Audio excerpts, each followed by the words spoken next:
नमस्कार दोस्तों, आज भारतीय भूगोल के प्रमुख टॉपिक जिसमें हम भारत के अंदर स्थित प्रमुख झील, बंदरगाह, पुल और समुद्र के किनारे स्थित शहरों इत्यादि से संबंधित SSC, railway, BPSC, Bihar SSC इत्यादि परीक्षा में पूछे गए सवालों को एमसीक्यू के रूप में विस्तार पूर्वक वर्णन के साथ रिवीजन किए हैं। अतः अब आज का क्लास प्रारंभ करते हैं। क्वेश्चन नंबर 1, भारत के किस बंदरगाह का प्राचीन यूनानी नाम डेरी गाजा था? इसका ऑप्शन दिया गया ए पुहार बंदरगाह, बी अरिका मेडू बंदरगाह, सी भरूच बंदरगाह, डी मदुरै बंदरगाह। इसका सही उत्तर है ऑप्शन नंबर सी भरूच बंदरगाह। भारत के प्राचीन बंदरगाह भरूच का यूनानी नाम डेरी गाजा था। भरूच बंदरगाह गुजरात राज्य में नर्मदा नदी के मुहाने पर स्थित है। प्राचीन समय में इसे भरूकच भी कहा जाता था। क्वेश्चन नंबर 2, भारत के किस राज्य में प्रायद्वीपीय बंदरगाह स्थित है? इसको ऑप्शन दिया गया ए केरल, बी राजस्थान, सी आंध्र प्रदेश, डी ओडिशा। इसका सही उत्तर है ऑप्शन नंबर डी ओडिशा। प्रायद्वीपीय बंदरगाह भारत के ओडिशा राज्य में स्थित है। यह ओडिशा का एकमात्र प्रमुख बंदरगाह है जो बंगाल की खाड़ी के पूर्वी तट पर महानदी नदी के डेल्टा के पास स्थित है। क्वेश्चन नंबर 3, भारत के कितने प्रमुख बंदरगाह है? इसका ऑप्शन दिया गया ए 10 बंदरगाह, बी 12 बंदरगाह, सी 15 बंदरगाह, डी 14 बंदरगाह। इसका सही उत्तर है ऑप्शन नंबर बी 12 बंदरगाह। भारत में कुल 13 प्रमुख बंदरगाह है, जिसमें 12 समुद्री बंदरगाह हैं और एक नदी बंदरगाह हल्दिया है। क्वेश्चन नंबर 4, कांगड़ा और कुल्लू घाटी भारत के किस राज्य में स्थित है? इसको ऑप्शन दिया गया ए उत्तर प्रदेश, बी जम्मू और कश्मीर, सी हिमाचल प्रदेश, डी उत्तराखंड। इसका सही उत्तर है option number C Himachal Pradesh. Kangra घाटी और कुल्लू घाटी दोनों ही भारत के हिमाचल प्रदेश राज्य में स्थित है। ये दोनों ही घाटियां अपनी प्राकृतिक सुंदरता, देवदार के जंगल और सेब के बागों के लिए जानी जाती है। क्वेश्चन नंबर 5, मुंबई से गोवा के बीच भारत के पश्चिमी तट के विस्तार को किस तट के रूप में जाना जाता है?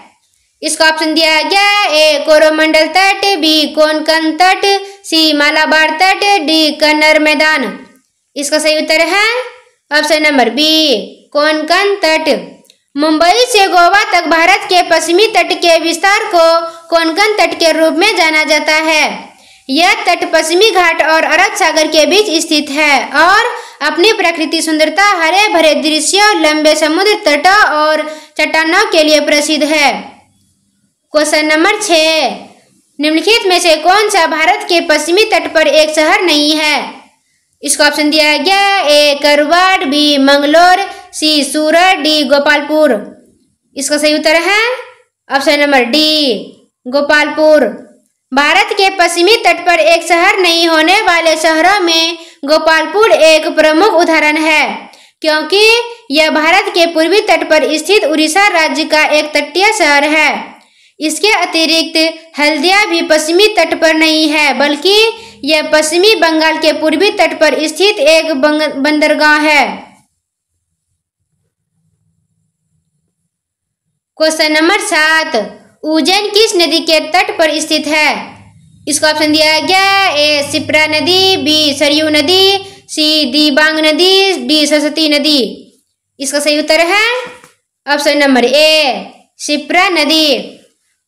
उज्जैन पवित्र शिप्रा नदी के तट पर स्थित है। यह नदी मध्य प्रदेश में बहती है और अपनी पवित्रता के लिए जानी जाती है, जिस पर कुंभ मेले जैसे महत्वपूर्ण धार्मिक आयोजन भी होते हैं। क्वेश्चन नंबर 8, निम्नलिखित में से कौन सा शहर गंगा नदी के मार्ग में नहीं पड़ता है? इसका ऑप्शन दिया गया ए लखनऊ, बी प्रयागराज, सी कानपुर, डी पटना। इसका सही उत्तर है ऑप्शन नंबर ए लखनऊ। लखनऊ गंगा के मार्ग में नहीं पड़ता है। यह गोमती नदी के तट पर स्थित है, जबकि गंगा नदी ऋषिकेश, हरिद्वार, कानपुर, प्रयागराज, वाराणसी और पटना जैसे शहरों से होकर गुजरती है। क्वेश्चन नंबर 9, निम्न में से कौन सा भारतीय शहर सरयू नदी के तट पर स्थित है? इसका ऑप्शन दिया गया A Kanpur, B Ayodhya, C Bhopal, D Haridwar. इसका सही उत्तर है option number B Ayodhya. Saryu नदी के तट पर स्थित भारतीय शहर अयोध्या है। यह उत्तर प्रदेश में स्थित एक अत्यंत प्राचीन और पवित्र शहर है जो भगवान राम के जन्म स्थान के रूप में अपने धार्मिक महत्वपूर्ण के लिए जाना जाता है।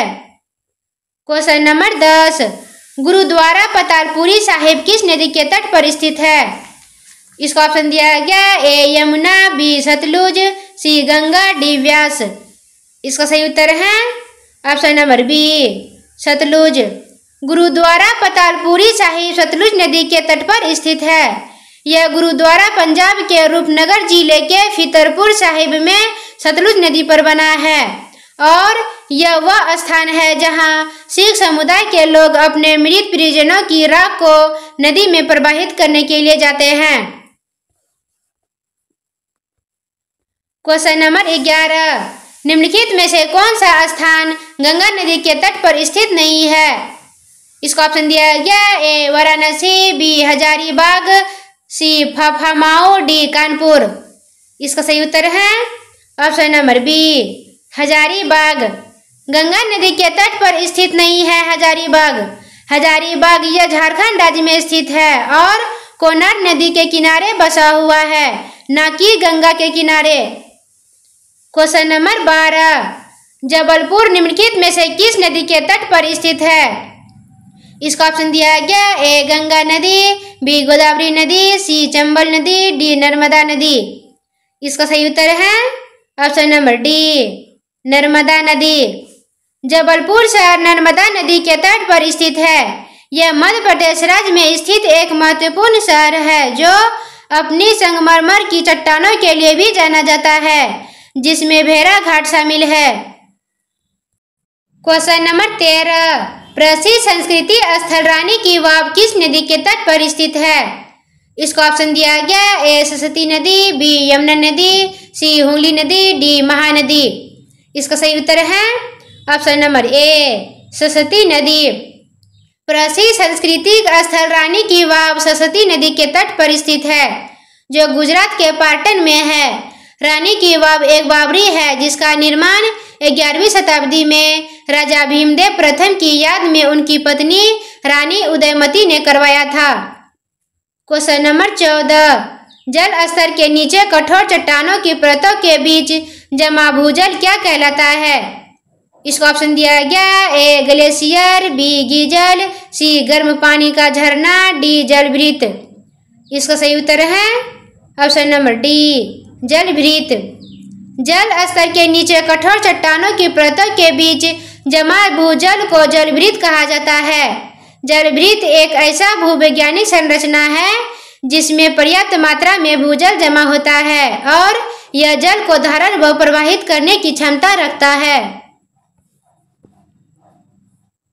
क्वेश्चन नंबर 15, निम्नलिखित में से किसमें पृथ्वी पर ताजे पानी की सबसे बड़ी मात्रा है? इसका ऑप्शन दिया गया ए आइस कैप्स, बी अंतर्देशीय समुद्र, सी वायुमंडल, डी भूजल। इसका सही उत्तर है option number A ice caps. पृथ्वी पर ताजे पानी की सबसे बड़ी मात्रा आइस कैप्स और ग्लेशियरों में होती है। आइस कैप्स व ग्लेशियरों का लगभग 68% से 69% है और भूजल का लगभग 30% है। धन्यवाद।